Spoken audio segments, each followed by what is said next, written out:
Hello and welcome to the Daily Gazette's In The Newsroom, where we interview interesting people on campus in our office. That's why it's called In The Newsroom. Today's guest, Salman Safir, 16. Yep. He is the new Chair of Diversity at the Student Government Organization. Yep. Welcome to the Daily Gazette. Thanks for having me. This is awesome. This is really cool. Do you like cool. our office? I love the office. First time in it, and it's a really cool vibe. Really cool vibe. And first time with the whole thing. You've never considered writing for us? I thought about it once.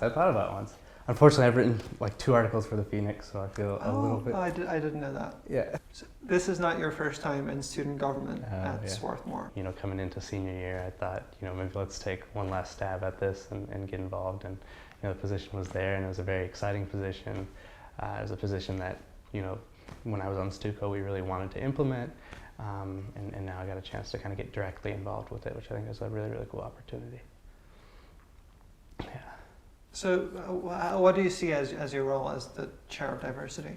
Yeah, so it's a new position, and it's something that was kind of put in place to kind of give voice to this and kind of give more of an intentional perspective and lens onto the issues related to diversity and inclusion. But one of the things that I really, really want to take into consideration is that diversity and inclusion means so many different things, and you can't boil that down to one person. Like I have my experiences. I mentioned Muslim Students Association, and I've been involved with the Intercultural Center, but there's a lot of experiences on campus that I don't understand, and so I don't really view this as a chair role, even if that's in the name. It's more of a facilitator and making sure that when I see like a voice that needs to be represented in a student government conversation, that I go and I seek that out. And it's not me speaking, it's them speaking, and me kind of doing the legwork behind that and getting that to student government and maybe even outsourcing those decisions to the people who are actually on the ground. So I was reading your platform, yeah. And one of I guess the first thing you highlight after you say, okay, I want to do this thing, right, is you're talking about founding the Muslim Students Association. Right, yeah. And you say it took quite a bit of advocacy and frankly arguing across various administrative offices. Yeah. What did that look like? Yeah, that was a challenge. So I got involved with the Muslim Students Association in trying to build that. It existed before I was here, but it kind of died down. And one of the reasons you can point to for why it died down is there wasn't a lot of structure there. And it was a small group, and so 2 weeks into college, I really wanted that group. And it took a lot of just finding out what was happening, but then just saying like, look, we need to have these structures here, because a big question you get, especially as a small group, is when you're asking for something is how many people would benefit from this? And that was a question that I just refused to answer when I was going through it, because it was like, well, if you don't provide anything for these students, why are they going to come here in the first place? I remember when I was at Ride the Tide, I asked a question about Muslim life on campus, and there was basically no response. And at that point, I reconsidered my decision to come to Swarthmore. I came anyways. And so it was a lot of work, and it was a lot of arguing. It took an emotional toll on me. I remember, going, wow, this is really, really challenging. And there are times when I just said, maybe I shouldn't do this. Who did you have to argue with to? There's just people, throughout, just kind of making a case for why there wasn't Muslim student life here on campus, and there's so many different things, and arguing maybe isn't the best term, because people were really amenable to putting these resources in, but I think the sense of urgency was stronger on my end, and that's understandable. The point is that, frankly, if there aren't any Muslim students on campus, it's probably not reflective of the fact that Muslims don't want to come here. It's reflective of the fact that the campus is not built for Muslims, right? Because it's a great institution. Student government has gone through a bunch of changes since you've come on, or since you originally came on. First it was SGO, then it was Camco.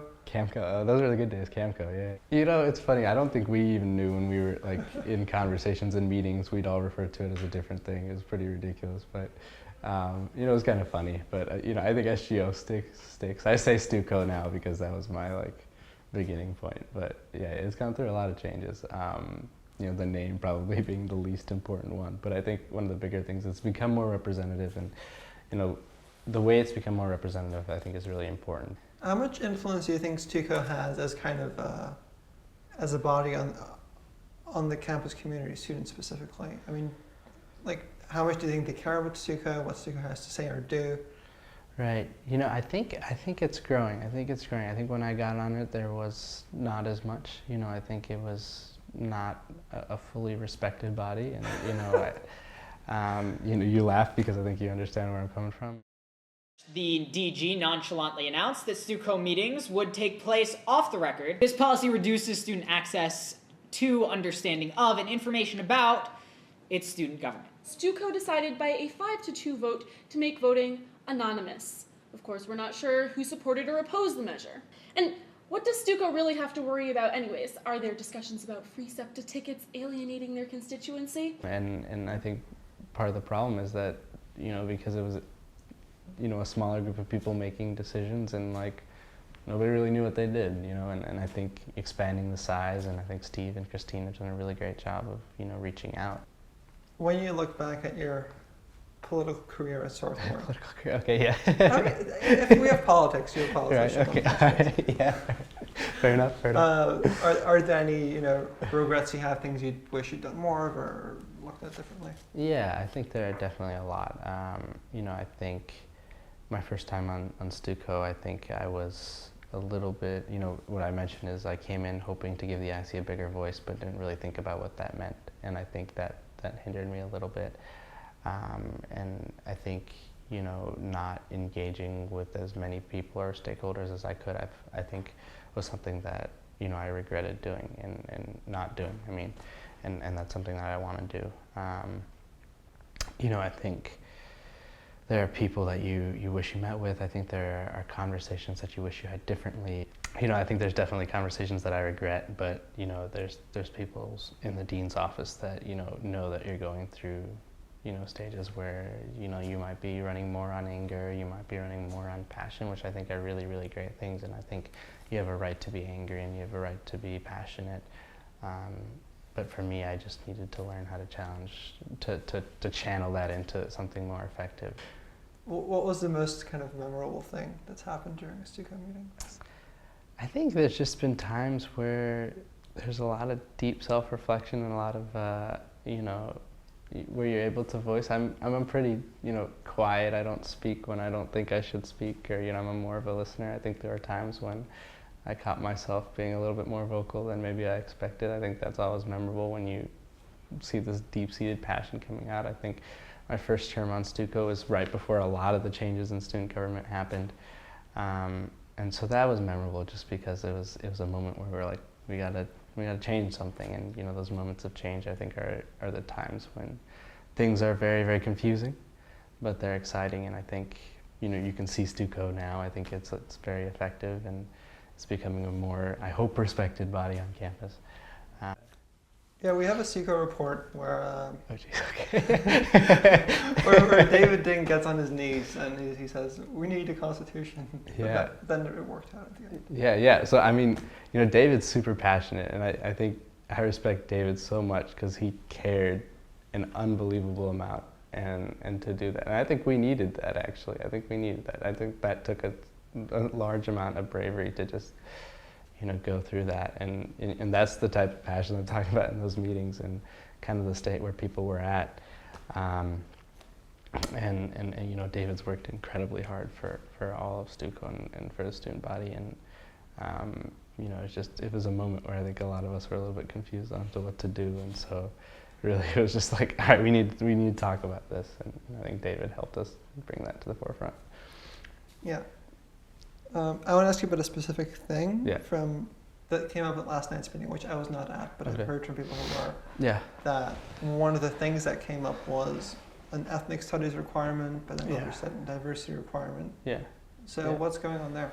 Yeah, so Bobby Zip, he's the chair of educational policy. He's been working with the CEP, and you know, they've kind of been reevaluating the goals of the campus and rethinking a lot of those, which I think is great.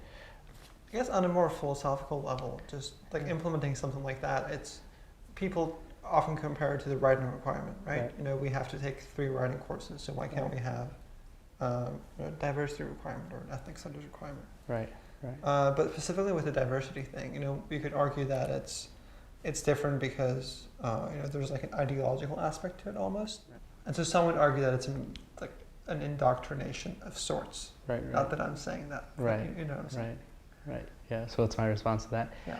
You know, I think, yeah, I mean, I think the argument, you know, the writing is more of like a technical skill, right? Where this is more of, you know, engaging the mind in a certain way. But, you know, the fact of the matter is it's not about putting forward an ideology, but these are experiences that are real, and these are experiences that I don't think everybody knows exists, right? And you know, it's not necessarily you need to feel this way about this, you need to feel this way about this, but you just need to be aware, right?